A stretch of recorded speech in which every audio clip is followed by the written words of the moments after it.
He was living a double life. I found out. On our anniversary.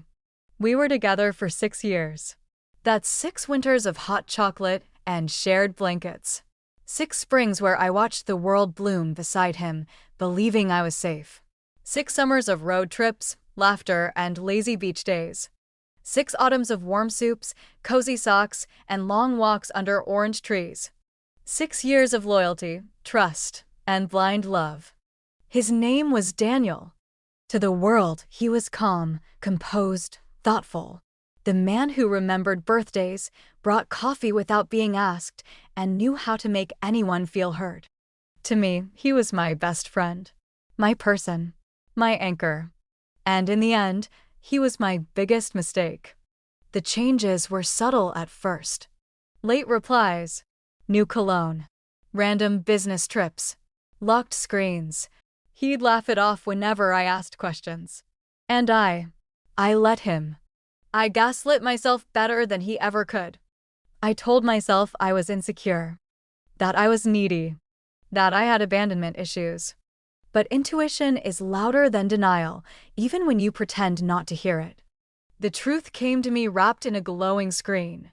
A single notification while he was in the shower. A message from someone named Luna. I got that dress you like. Can't wait for this weekend, baby. I didn't panic. Not externally. But inside, something snapped. My mind went quiet. My heart didn't race, it stopped. This wasn't just a gut feeling. This wasn't a misunderstanding. This was betrayal. I waited until he left for work the next day.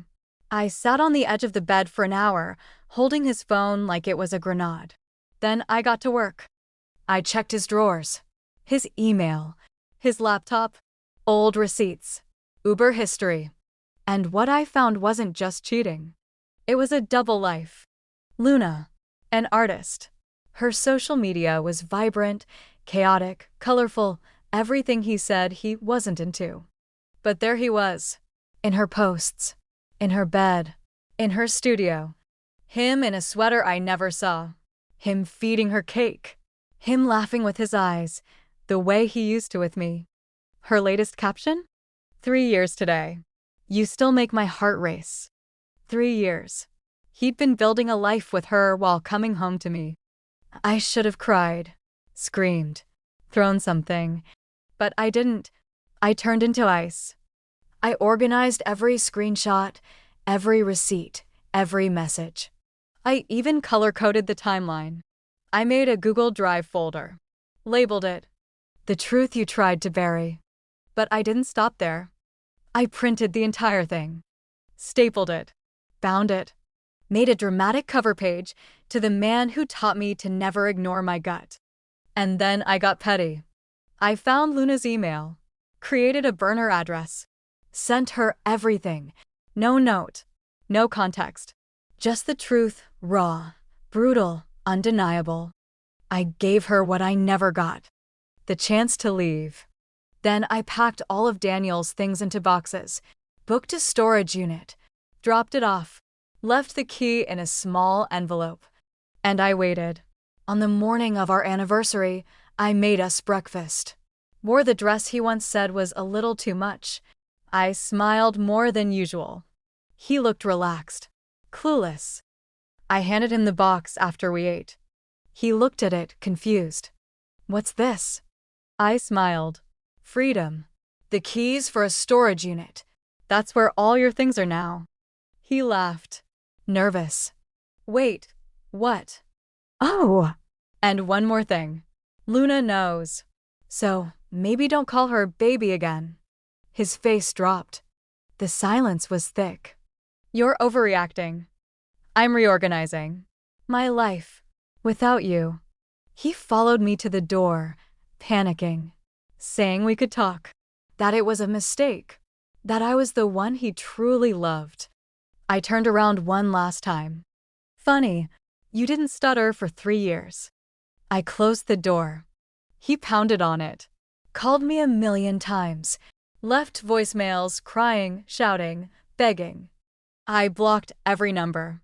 That night, I poured myself a glass of wine and played the playlist I used to cry to. But I didn't cry. I danced. 2 hours later, I got a message from Luna. Thank you. I had no idea. He's gone now. From both of our lives. I smiled. Not because he was gone, but because I finally felt free. Over the next month, I disappeared. No posts. No explanations. I healed in silence. I focused on me. I went to therapy. Took myself on solo dates. Got a new haircut. Wrote in my journal every night. And then, on what would have been our 7th anniversary, I posted a photo. Me. In a red dress. The one he hated, smiling on a rooftop at golden hour. Caption? Some endings don't need closure. Just distance. And great lighting. He texted me. From a new number. I miss you. Can we talk? I didn't reply. Because here's what no one tells you. Sometimes, the loudest revenge isn't a scream. It's your silence. Sometimes, the best revenge is becoming a woman he can never reach again. And sometimes, making them irrelevant is the loudest goodbye you'll ever give.